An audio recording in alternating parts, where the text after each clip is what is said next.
Hi everyone, welcome to Back to Basics Piano Method, video number 11. We're getting there, number 11. The Back to Basics Piano Method is based on the concept of love, achievement, freedom, and fun. I'm Marlene Moore, your hostess for this half hour, and I am the creator of the Back to Basics Piano Method. In the Back to Basics Piano Method, we have 10 curriculum books, and we also have 12 more companion books. And these companion books are used with the curriculum books as they are needed. These books can be purchased at jwpepper.com/myscore/Marlene Moore. I will also leave this outside of the video so that you can read it and remember it, because there's a lot to remember, that's for sure. I've composed 300 pieces for piano and orchestra and piano and other instruments. A lot of this includes the ones for the Back to Basics Piano Method. Some of my pieces are included, and that's where we left off last time. We left off at See My Fingers Dancing, which is one of my pieces. Today I'd like to finish off the rote pieces in Book 3 and talk about sight reading in the other books. And before I forget, if you haven't bought the book called Performing Without Fear yet, I hope you will consider doing that. It's also available through J.W. Pepper. This book is selling very well because, a lot of people have stage fright. Teachers and students all have stage fright. Not all. I think it's something like 1% that don't have stage fright. And there are reasons for that. This book goes into why we have it and how to get through it. So I'm not going to dwell on this too much, but I do hope that you will get this book. It's the best investment you will ever have for your piano students and for yourself. Let's start with See My Fingers Dancing from Book 3. And we're almost at the end of Book 3. Got your books ready? Here we go.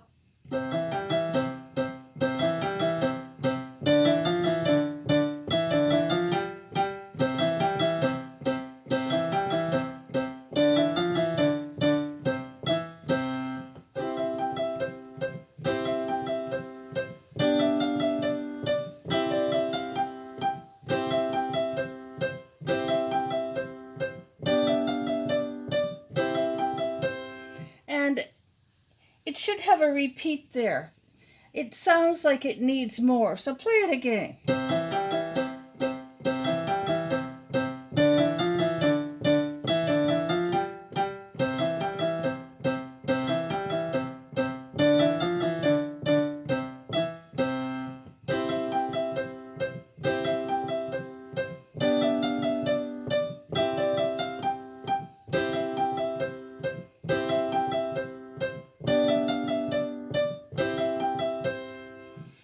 And what we've got here are hands together, and then the same repeated melody with the chords C, E, G, B, D, G, which children already know. Remember, I love you, you love me, you love me. Do you see how the previous work is all building? Each time we build on one step, only one step. Lightly Row is a sequential learning piece. It needs to have you write these little red dots for the stop signs for the children. Stop, think, go each time. Lightly Row, you've probably heard it many times. Remember we did teeter, totter. Remember we did that one? By the way, this piano sounds a little bit different because I am using my electronic piano today. I use my acoustic piano for practicing, and I use my electronic piano for composing. I thought we'd just have a different slant at looking at this today. I'm going to change the timbre of the piano right now to another one and see if this will show up a little better. Lightly row, here we go.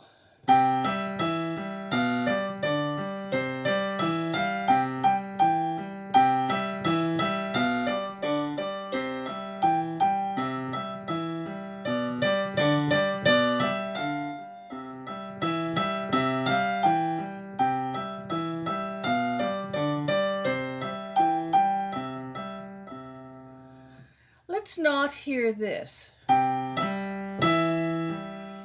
That's not the way it's written. It's legato. Connect the notes. Very smooth, not this. That's the wrong way. That has I tell the children, a hiccup. We don't want the hiccup. We have to get rid of that. Nice and smooth. Of course, you should have taught this in the first edition of Lightly Row, where it's just right hand, because we're focusing on putting the right hand and the left hand together for the Alberti bass. I usually teach step 3 first. We've got step 1, 2, 3, 4. I go through step 3. They already know this. They've learned this. But they haven't learned to put Lightly Row with the Alberti bass.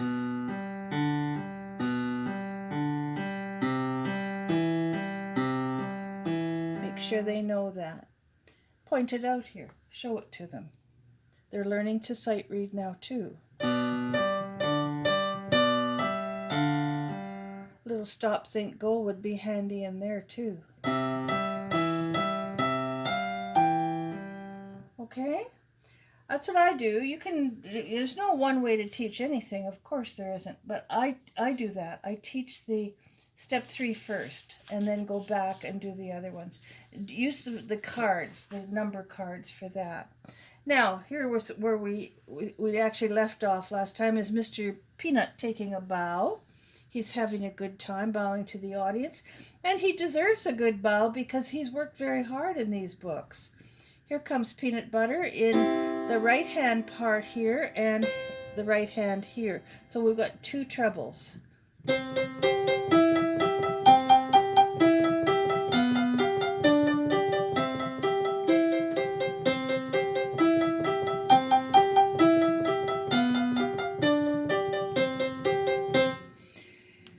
These are known as the peanut butter variations, but you can call them whatever you want. The last section of this book is dedicated to all the peanut butter variations. So we've got teacher, taughter, and peanut butter, staccato all the way through. It's not hard for them because they've done this with the right hand. They've already done that. They've done the teeter-totter. It's just getting these guys coordinated. So just give them one to do. That much. And then this much. And then put that much together, the 2 little measures. Okay? If you want, you can use it, the teaching idea of the sequential learning with the stops.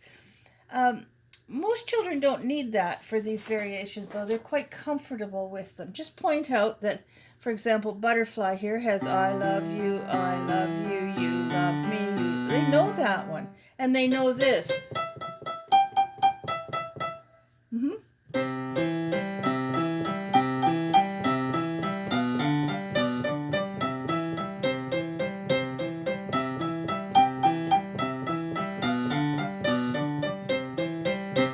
Pretty.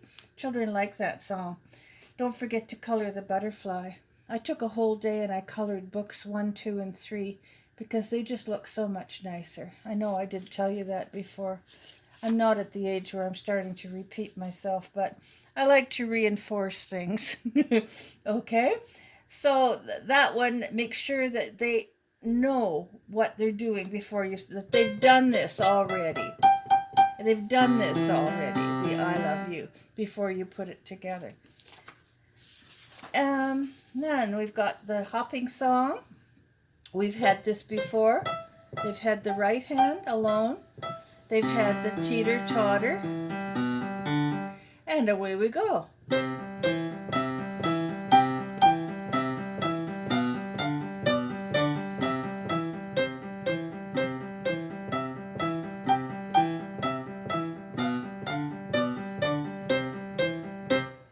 That's a good hopping one. And then we've got the jump, jump, sit. This guy is saying these chords are fun. Left hand, that one and that one, because those are the two that we've been mainly working on. And this starts on middle C. They should know now where middle C is.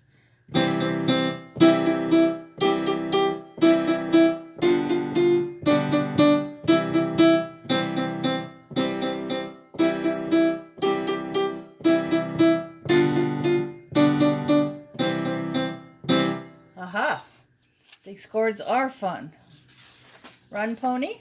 Oh, pony got out of the fence here. Don't you love these illustrations? Judy Doris Jensen did these a long time ago. And they are even better when they're colored. I always keep colored pencils beside my piano. Children like that. They like to color. You know, it only takes 2 minutes for them to do that. And usually if they've got it about half colored, say you color the pony, then they'll do the rest at home. Not always, but most of them will. Okay, are we ready? Run, pony. Here we go. And left hand, which is in the treble. Left hand takes a right hand trip.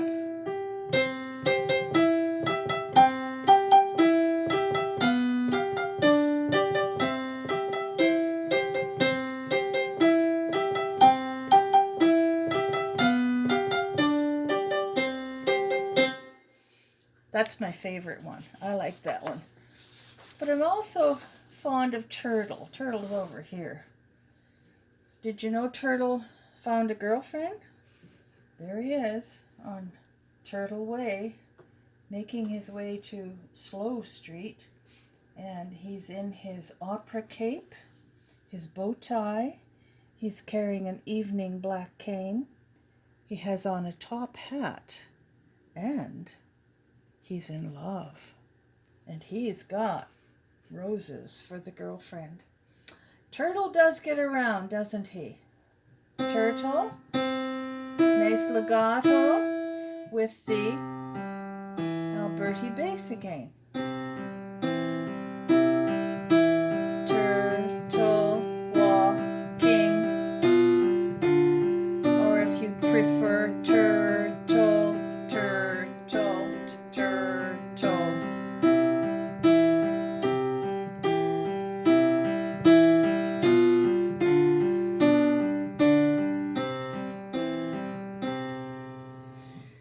And the piece that children always wait for, they can hardly wait to get into this. Now I'm finished my book 3.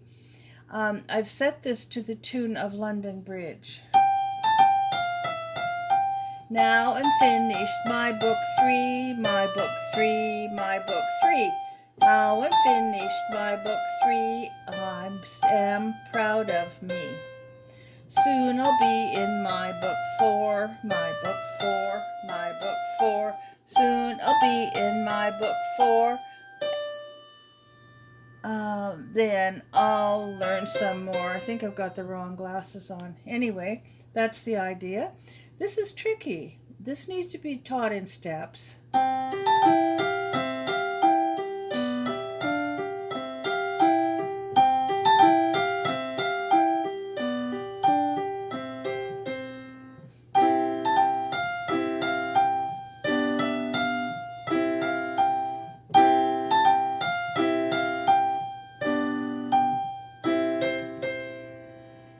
So they've never had this before.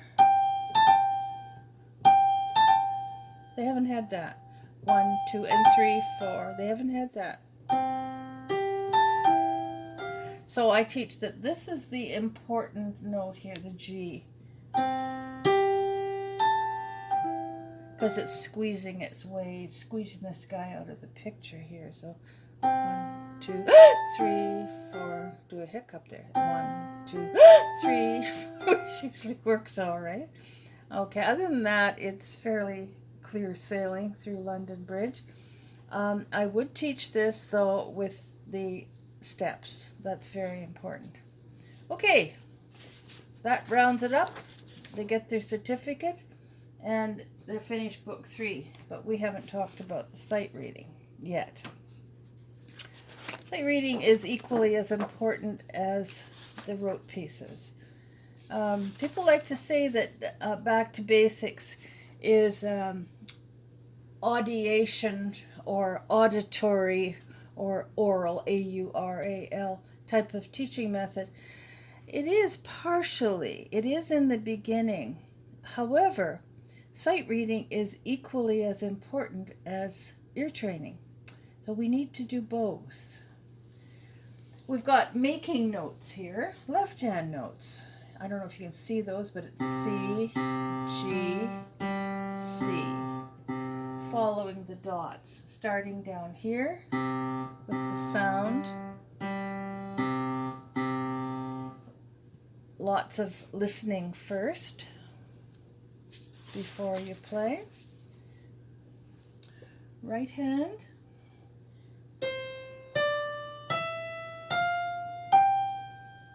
Now, you are also teaching the time values, but for here, don't worry about it. Just say some notes have tails, some notes are black, some notes are white. That's what they need to know for now. Also, when they're doing a piece, say, do you know that note? What's that note? What about this one? Can you find that? Yeah, we can play that. Left hand.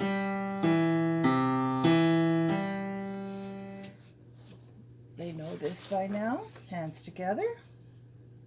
E, E, E. Smiley says, E's are easy.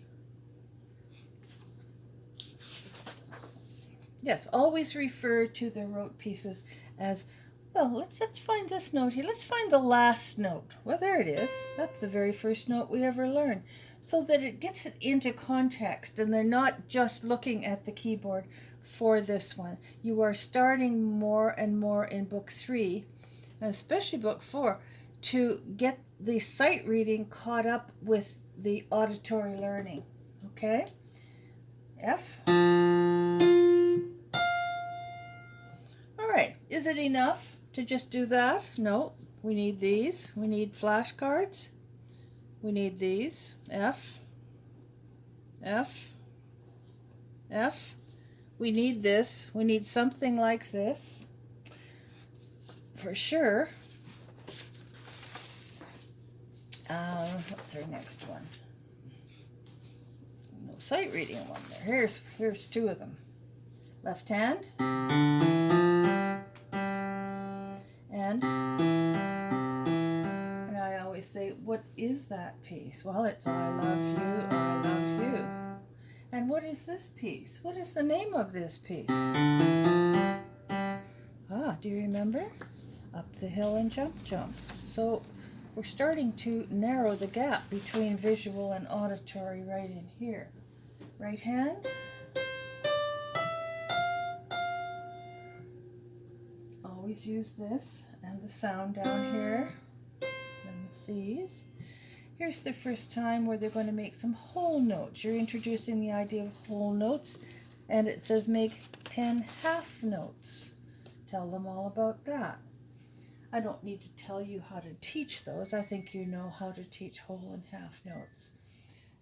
Where is it on the keyboard? Where is it on the piano? Where is it on the staff? C and D.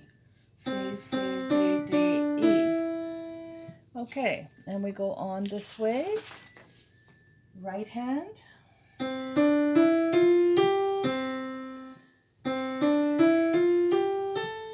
And I always tell them that there is a really big surprise there because that's the beginning of that scale, isn't it? Have you taught the scale yet?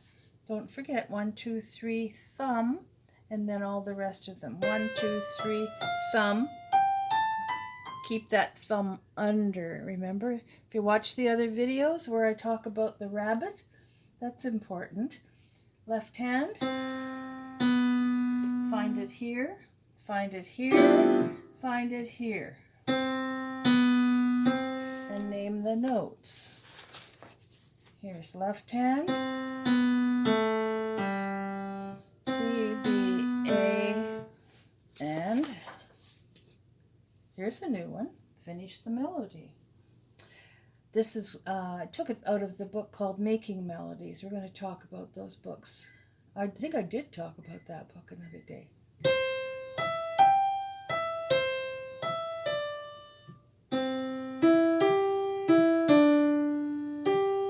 And they finish it. They finish the song here. This is very, very good for ear training. Very, very good.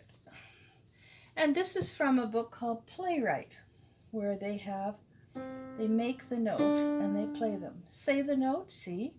Write the note, C. Hear the note, play the note. So use this board as well. Every time they do sight reading, have a special time where you're going to use that board. It's not enough for just these exercises in the book. It's not. It's not. Have them make a little melody. Have them play this. You make a melody. Okay, there's my melody. Some wiggly tails here. You don't need any 3/4 time or anything like that. Yes, have them play that. They can do that and say, oh, well, you know, you're so smart, I have to make that a little bit harder. Let's make that with the left hand. Let's put a left hand in there. Well, let's do that. Dum-ta-dum-ta-dum. Let's do that one. And that one.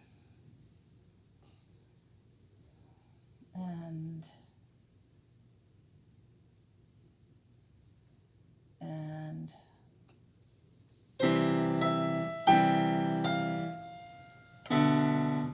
all right, B. How about B, F, G? I like that sound. B, F, G. And then go back to C, E. Well, you know, they can let the child figure this out too. Don't worry about the note values right now. Just finding the notes. Where are they? Okay, we can do that.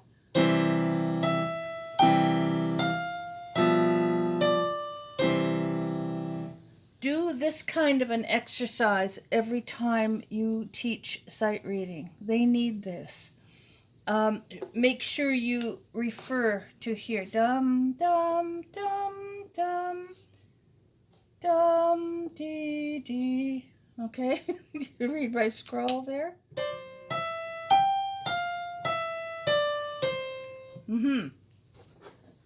Make sure you have one of those boards. The magnetic boards are good too. You can use those. And these are self-explanatory pretty much for the rest of book 3. As far as sight reading, finish the melody is what I just showed you before. And then take them through. So, say you've got a student who is really, really keen to write music. Well, maybe for Christmas or a birthday or a special treat or something, you could get him this book. It's just manuscript paper. It says Composer's Notebook. There's a Back to Basics logo on it and the name of the composer for each page. They love this book. It doesn't cost much. I think it's $5 or $6. And there are lots and lots of pages. I think there are, golly, they aren't numbered, so I don't know. I would guess that there are probably 45 pages in that. Have them use this at home. It's also good for teaching theory and scales, writing out anything. And we do need to write it out. We don't understand it if we don't. For the child who does not have very good sight reading, this is a wonderful book, The Playwright. Book 1. Playwright Book 1. You know, I will admit it's a little bit boring. It is boring. Uh, what a thing to say about your own book. but but it is. It's kind of boring. So most teachers just use this for the children that are really having a hard time with sight reading, for the note recognition. It's play the note, see the note, say the note, see, find the note, play it. It works beautifully. Even if you did 2 of these at a piano lesson, it would be very helpful. It gradually gets harder. There's treble and bass. Here's B. So I would take my pen, I would write that or play the sound or find it. You can do it in any order you want, but make the note on the B line. There it is. Name it, B, hear it, B, play it. And, you know, if you're going to make them do a whole page for homework, that's going to defeat the purpose. What you need to do is just use this at the piano lesson. And it lasts for a long time. There's a lot of pages in this book, and it's a big book. Where are we at here? 40 pages. 40 pages in the book. So if you were to even do 1 line at the lesson, it takes what, 1 minute? That's a good book to have. So it comes as Playwright Book 1, Playwright Book 2, which is a little more advanced, bit of a review, and then it gets like that. And this talks about auditory sense reading. It says, to the teacher, this book should be used at piano lessons. It is not necessarily intended to be a homework book, although it may be used this way as long as the student understands how to use the book. I should say I don't do that anymore. I have only ever used it at the lesson because they write the wrong notes. They play the notes in the wrong place. The parents don't help. And do it at the lesson. Make the note, say the name of the note out loud, play the sound on the piano, and there you go. The other book that's very good for children who have the sight reading deficiencies or challenges, shall we say, is this book called One-A-Day Rhythms. This is a great book. And it once you teach them about whole note, half note, and the values and all the rest, they're ready now to count and play. And I've done these all on 1 note. 1, 2, 3, 4. 1, 2, 3, 4. 1, 2, 3, 4. 1, 2, 3, 4. 1, 2, 3, 4. 1, 2, 3, 4. Second one. 1, 2, 3, 4.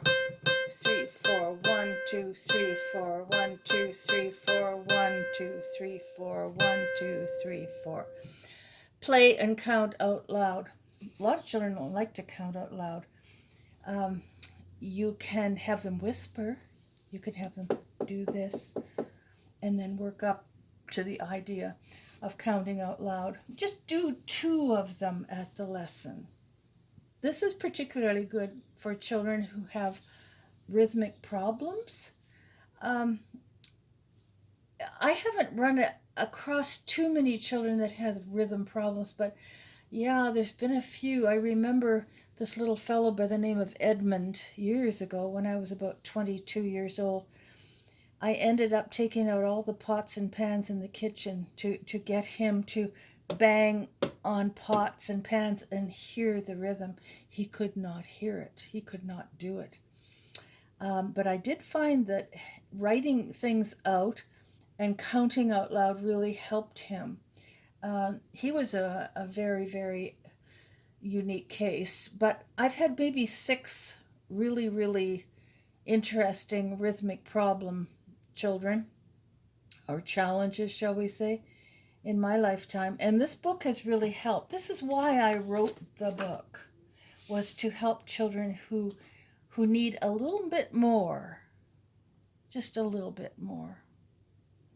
Okay, play and count. 1, 2, 3, 1, 2, 3, 1, 2, 3, 1, 2, 3, 1, 2, 3. You see it gets more advanced? Alrighty, so I'll leave that with you. And this is, I hate to keep saying the best-selling book, but it is. If you want to learn how to compose music, if you want to learn how to improvise, this is the book to get. If your student wants to learn how to improvise, this is the book to get. Alrighty? They gradually get so that they can do more with the writing each week, and eventually they're writing the whole piece. They're doing it all. They're learning to compose. They're learning to do it on their own. Here's one. I don't know what I have my piano set on, but it sounds strange. Let's go back to grand piano. Well, we have a concert grand. Here we go.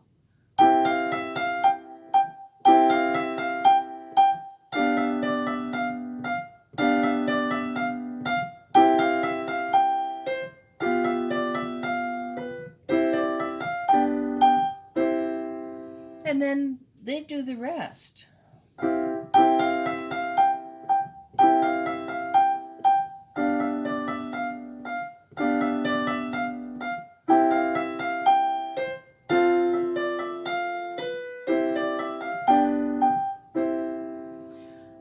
How about changing that up to an Alberti bass?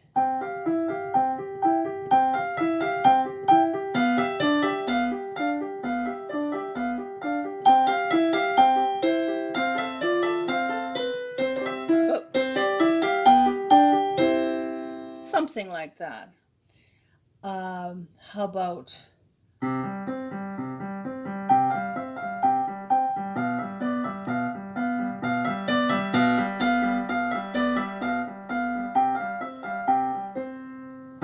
I want to change that to an A.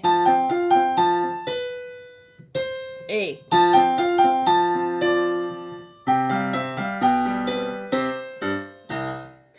Fun, huh? Do you like to pretend that you're composing music? This is the book for you. This book will give you all kinds of freedom. Have fun with that. Have fun with sight reading. Make your lessons fun. Bye for now.